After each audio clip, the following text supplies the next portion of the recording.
Tá começando agora o Resenha do Mercado comigo, Marcelo Popov, com meu amigo Lucas Tambellini, com o Léo Bardesi. A ideia é que a gente pegue o que aconteceu nesses últimos tempos de mercado, eu resuma para vocês e traga aqui a opinião do que a gente acha, do que a gente pode acreditar, do que a gente viu no mercado acontecer, mas no final do dia que conta fácil não há argumentos, não é isso? Nós começamos a semana... O que teve no começo da semana aí que fez com que a Bolsa começou a dar aquela degringoladinha de leve aí? Tá certo que a Bolsa veio de uma caminhada de 200 mil pontos e a gente hoje está nos 187 mil pontos. Na verdade, ela veio com quase 200 mil pontos, né? A gente chegou Triscou, né? A gente chegou quase a fazer uma aposta, os três perderam, não sei quem é. Acho que esse é um azar para ninguém pagar, né? Veja bem, o meu 200 mil pontos era o último, então em algum momento vai bater e aí vocês vão pagar um pouco. Não, então era quinta-feira, a gente apostou, eu na segunda, eu na terça, ele na quarta, você na quinta, ninguém levou. A Bolsa teve uma corrida do começo do ano para cá, ou do final do ano para cá, lá de seus 130 mil pontos até 200 mil pontos, bateu lá e começou a... Não bateu nos 200 mil, triscou, ninguém ganhou a aposta, começou a descer. Por que desceu? O que aconteceu nessa semana aí? O que foi o fato relevante da semana, Léo? Legal, eu acho que um dos pontos principais, né, da semana foi a questão Irã com os Estados Unidos, né? Muita gente tinha dúvida sobre a continuidade do cessar-fogo, né? E saíram notícias de que os Estados Unidos não estariam felizes com os termos propostos pelo Irã e que estaria preparando novos ataques, tanto que o próprio petróleo subiu aí coisa de 7% só na quinta-feira, né? Isso impactou bastante a Bolsa Americana, o cenário inflacionário, né? E hoje a gente não tem mais nenhum corte de juros contratado, nem para 2026, nem para 2027, né? Justamente por essa preocupação com essa pressão inflacionária advinda aí principalmente do petróleo, né? Que acaba impactando também toda a cadeia relacionada, né? A energia aí, né? Eu acho que tem um ponto importante também, assim, que quando a gente olha e tem esse gatilho, né? Você perguntou assim, segunda-feira, né? Segunda-feira a gente tem sempre a divulgação da pesquisa Focus, né? E aí a gente vem no final de 2025, né? Assim, a gente vem numa trajetória muito positiva com relação a dados de inflação, né? E por mais que o Banco Central, existe essa discussão se o Banco Central estava atrasado, se não estava atrasado, mas a grande verdade é que a gente iniciou o ciclo de queda de juros no Brasil e ficou muito claro na primeira reunião que tinha espaço para uma queda de 0,5 pontos percentuais, né, os 50 bips, e tinha muita gente achando que a gente ia ter daqui para frente, em algum momento talvez, a volta aí desses 50 bips se a guerra acabasse, né? A gente passou 2 meses de guerra. Em algum momento vários gestores renomados no Brasil falaram, né, de 11,5 final de Selic terminal esse ano. Pô, mas 11,5...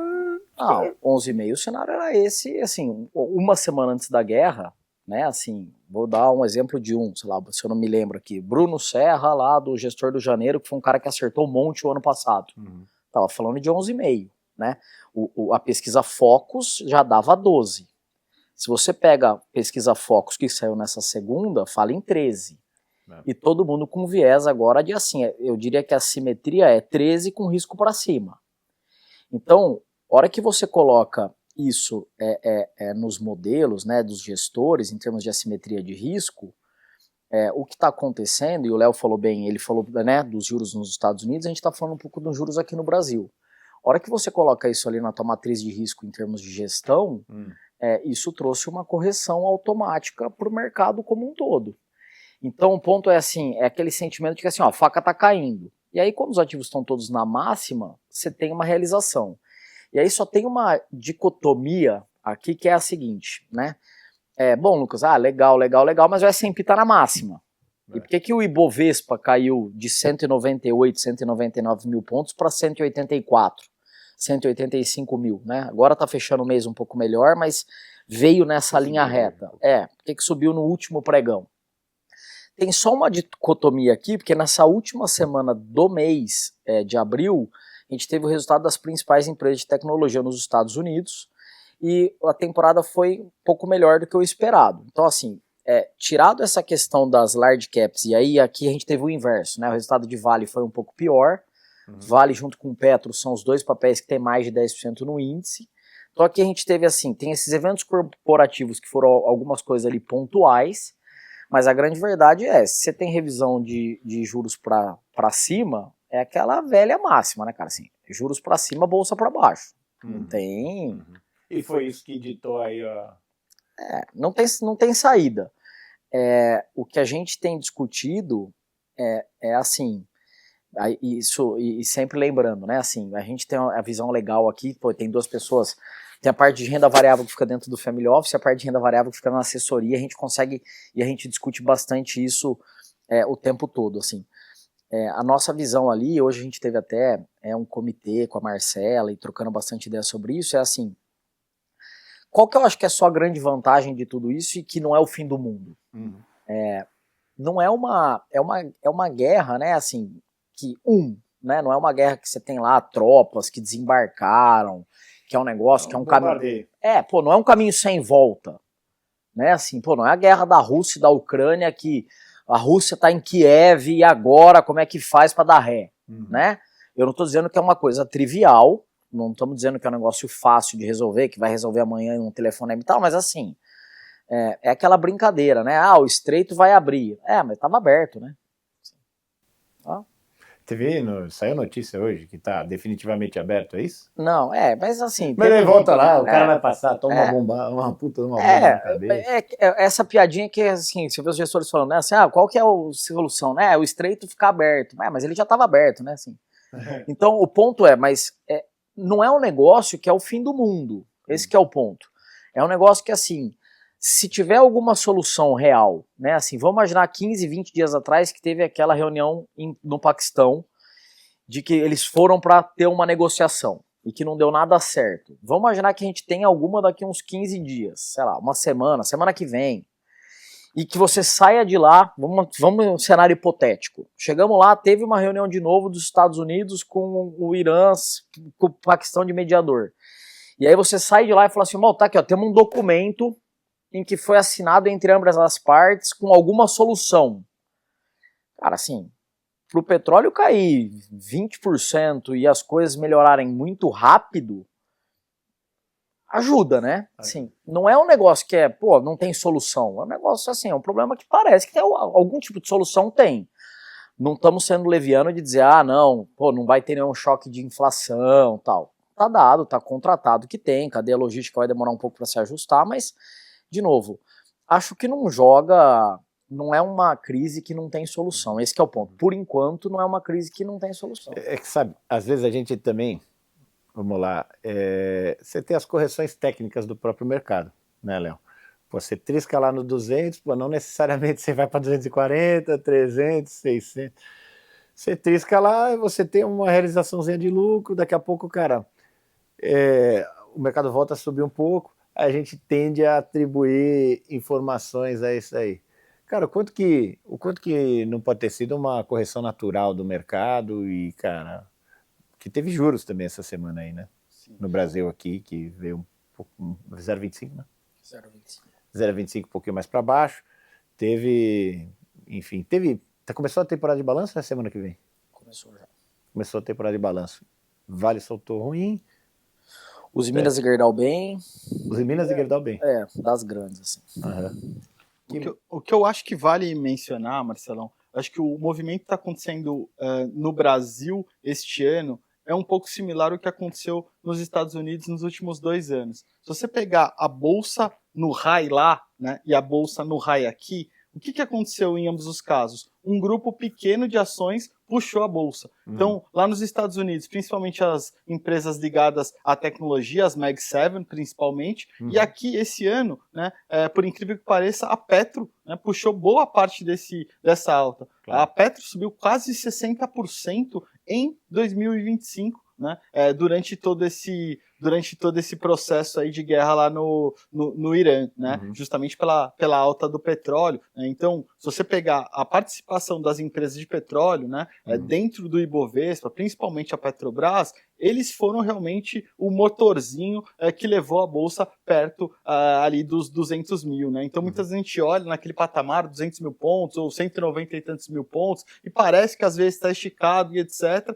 mas se você olhar bem, né, não são todos os papéis, etc. Esticado, A né? Bolsa como um todo ainda tem boas oportunidades, né? Esse é o famoso assimétrico, né? Então, quando a gente acompanha uma queda um pouquinho maior, etc., principalmente durante um período que a gente viu a bolsa subindo repetidamente, né, durante um bom tempo, né, parece que é algo incomum, né? Mas eu acho que é super comum. A gente, durante os anos, aí, acho que está bem acostumado com esse tipo de volatilidade, né? Volatilidade de bolsa emergente, e por aí vai, né? Então, assim, eu acho que ainda tem muita oportunidade na bolsa, principalmente quando essa situação se resolver, né? Eu acho que o mercado acaba reajustando rápido quando você tem ali o fato e etc, que foi o caso ali do início da guerra Irã e Estados Unidos, mas também quando isso se resolver ou apaziguar ou diminuir a intensidade e por aí vai, a tendência é que também os mercados se reajustem positivamente. Então é correto afirmar que a gente está dentro de uma normalidade do que é um mercado ainda de alta aí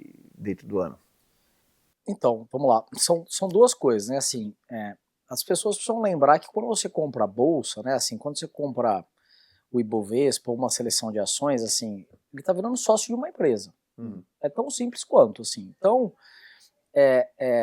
são duas coisas que são importantes, né? Assim, você olhar. Primeiro, se aquilo está te dando lucro. E aí, assim, quando a gente olha os últimos 4 anos do Ibovespa, né? O pós-pandemia, você teve uma expansão consistente de lucro, né? E esse ano o Ibovespa, ele como um todo, ele vai continuar tendo uma expansão de lucro. Algumas empresas mais, outras empresas menos. É também correto dizer que a velocidade de crescimento de lucro, ela vem diminuindo. E faz sentido, né? Porque o PIB também está desacelerando, senão o Banco Central também não teria espaço para diminuir essa taxa de juros. Então eu não estou sendo leviano aqui de dizer que com uma Selic a 15, como a gente vinha, que obviamente que tem alguns setores que está realmente já tá difícil, né? E isso é óbvio que é bom sempre a gente tirar, e o Léo comentou muito bem, é sempre bom tirar um pouco commodities disso aqui, né? Porque commodities depende muito mais de mundo, né? Eu diria que assim, se você olhar o último trimestre do ano passado, foi a Vale. A Vale teve aquele momento que ela veio de 50, 60 reais e foi até 90. Agora foi a Petro. Então é legal sempre tirar um pouco commodities ali. Sem querer te cortar, porque o teu raciocínio está muito bom, mas essa rasgada da Vale... Mas, de novo, assim, commodities tem muito essa característica, né? Tanto que você vai fazer uma composição de uma carteira de ações, é muito difícil você não ter, assim, Vale, Petro, Itaú, né, o BTG, Bradesco, você tem que ter sempre um pouquinho disso aqui, porque tem um peso grande no Ibovespa. Mas a grande verdade é que, assim, tem um monte de empresa na Bolsa hoje ainda que está muito barata e que tem uma expansão de lucro, 20, 30, 40% ainda para entregar de lucro esse ano, e que ficaram para trás. Acho que o mercado está de olho nessas, entende que o gringo às vezes não está olhando muito essas empresas ainda, mas acho que ali está um pouco o upside. Mas tudo ainda voltando lá atrás. Então, assim, enquanto estiver tendo expansão de lucro, e assim, eu olho isso já, o Léo também, assim, há mais de 20 anos a gente estava olhando mais ou menos isso aqui, assim, já teve ciclos nesses últimos 20 anos em que a Bolsa passou momentos sem ter crescimento de lucro. Aí preocupa.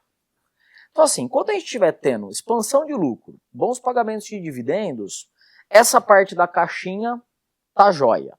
Qual que é o outro problema que você tem? A questão dos juros. Se você está num ciclo de queda de juros, bolsa é um bom negócio. Se você está num momento de ciclo de alta de juros, é um pouco preocupante. A gente ainda está numa trajetória de queda de juros. A discussão que a gente teve nas últimas 2 semanas agora foi um pouco assim, bom, os juros vai cair, mas vai cair até quanto? E aí eu acho que teve um pouco dessa correção nesse ajuste da inclinação do quanto que os juros vai cair. Mas ninguém aqui ainda está discutindo se os juros vai parar de cair na próxima reunião do Copom. Acho que a gente está longe disso ainda, tá? Sim, bom, não, agora a guerra vai durar mais 5 anos e não vamos ter mais queda de juros, aí temos um problema nessa caixinha aqui, nessa vertente. Então acho que não chegamos aí ainda, não criamos pânico desnecessário. E o que vocês estão vendo de papel aí bacana, se o Pô, essa pergunta acho que vai ser boa, cara. Vamos lá. Domingo, churrasco. A pergunta do tio, sabendo que vocês mexem com o mercado. Que papel que tá bom aí para acompanhar? Legal.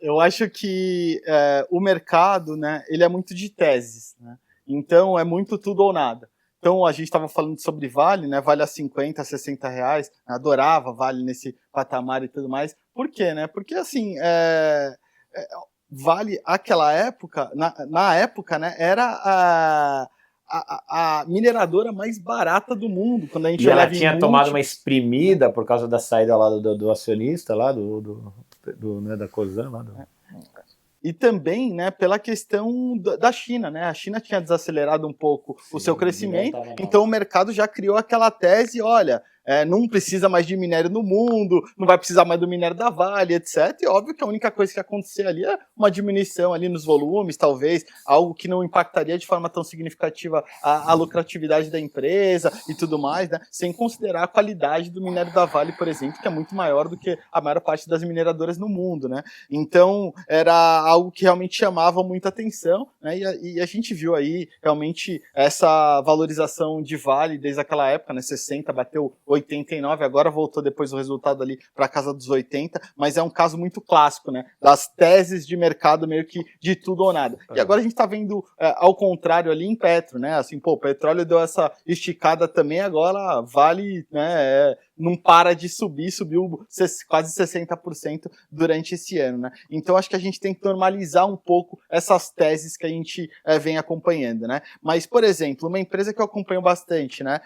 Que eu gosto bastante do case é a TOTUS. A TOTUS vem aí há décadas entregando resultados muito, muito sólidos, né? Tem uma gestão que é bastante elogiada normalmente pelos analistas e tudo mais. Um detalhe, não é recomendação de compra ou venda, hein? Vale o disclosure. Exatamente, exatamente. É a resposta pro tio. Exatamente. E o que o pessoal está falando agora? Que a inteligência artificial vai impactar todas as empresas de RP que agora não vale absolutamente nada. O papel saiu de quase 50 reais para 30, né? Então perdeu ali coisa de 40% do seu valor, né?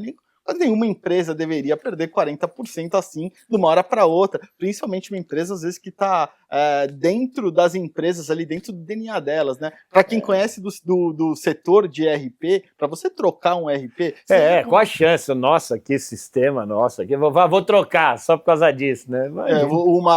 A inteligência artificial, obviamente, pode impactar, pensando mais no futuro, etc. Isso ainda se você não considerar que eles também vai evoluir com isso e tudo mais. Né? Qualquer um que conhece sabe que para você trocar um RP maior, né, de uma empresa grande, né, o pessoal que utiliza SAP, Oracle, etc., às vezes são anos, né? É caro. A implementação já demora. Você precisa trazer uma equipe para implementar e tal. Não é um negócio que você vai perder um percentual tão significativo de clientes e tudo mais, mesmo às vezes no médio prazo, né? Então, às vezes não faz sentido você pensar que uma empresa ali saiu de 50 reais para 30. Derreteu, né? Do nada, principalmente com décadas, às vezes, de entrega de resultado e tudo mais, né? Os caras, eles têm contrato com as empresas, esses contratos são automaticamente reajustados por inflação no mínimo, quando eles vencem, né? Então, assim, eles têm uma boa defesa quanto a isso, e etc, né? Então, eu acho que é um case legal. E que vale ali a gente acompanhar, né? Óbvio, IA deve impactar, acho que quando o analista vai colocar na planilha ali, etc, né?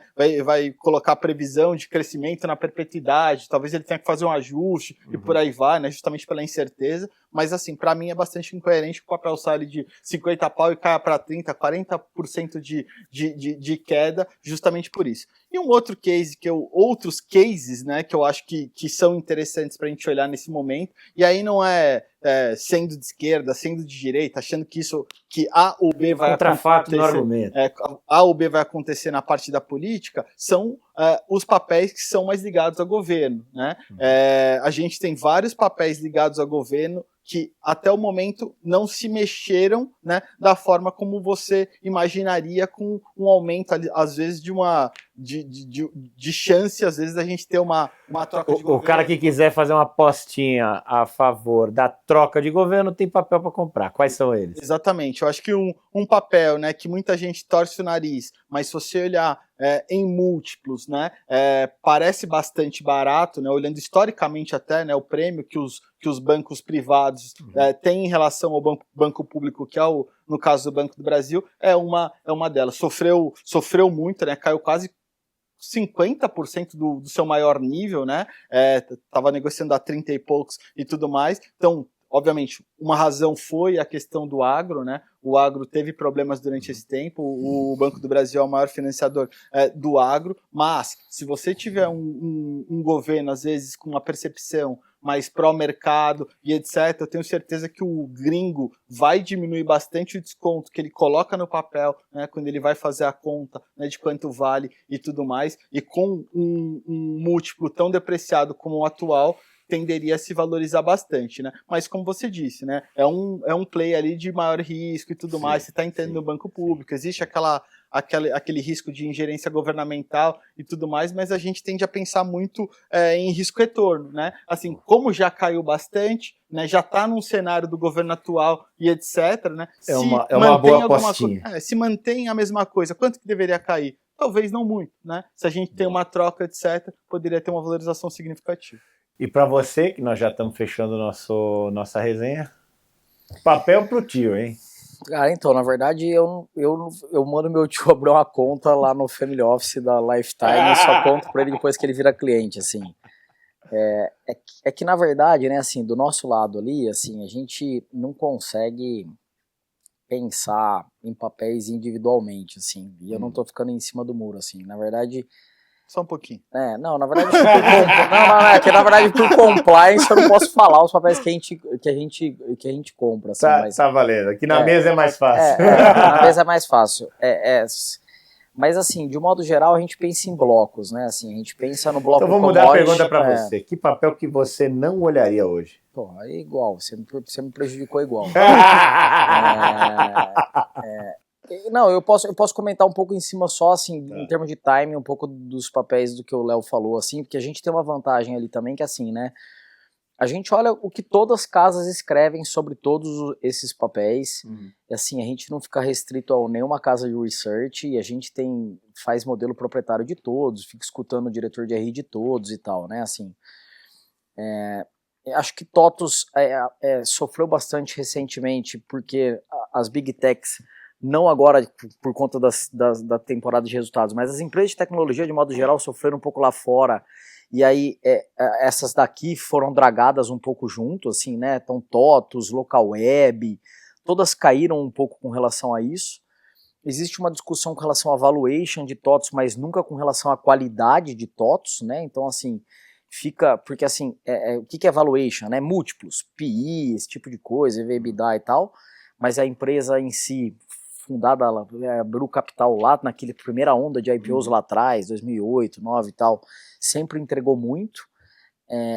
Então esses são os questionamentos. A empresa ultra qualidade, valuation, mas que sofreu muito agora recente com essa onda de venda das lá de fora. Então foi isso que machucou um pouco o papel. De novo, não estou dizendo nem que a gente tem, nem que não tem, tá? Só estou dizendo que o que a gente tem visto. E Banco do Brasil, também concordo com ele, é um banco que sempre foi muito barato e que sempre tem um pouco dessa dinâmica da questão das eleições.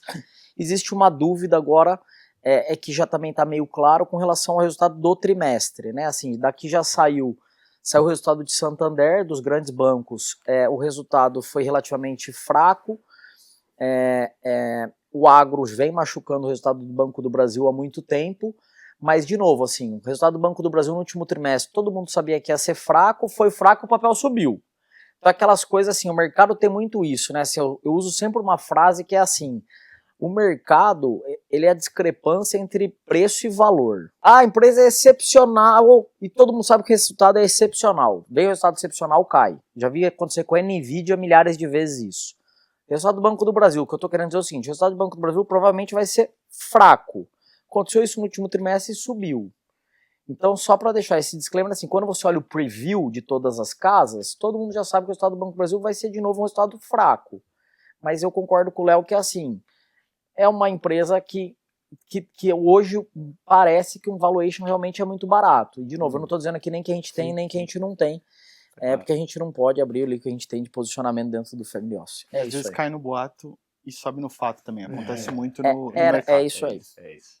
Senhores, nos vemos daqui 7 dias ou 15 dias, ou quando a gente decidir fazer o próximo. Tá gravado o piloto. Obrigado.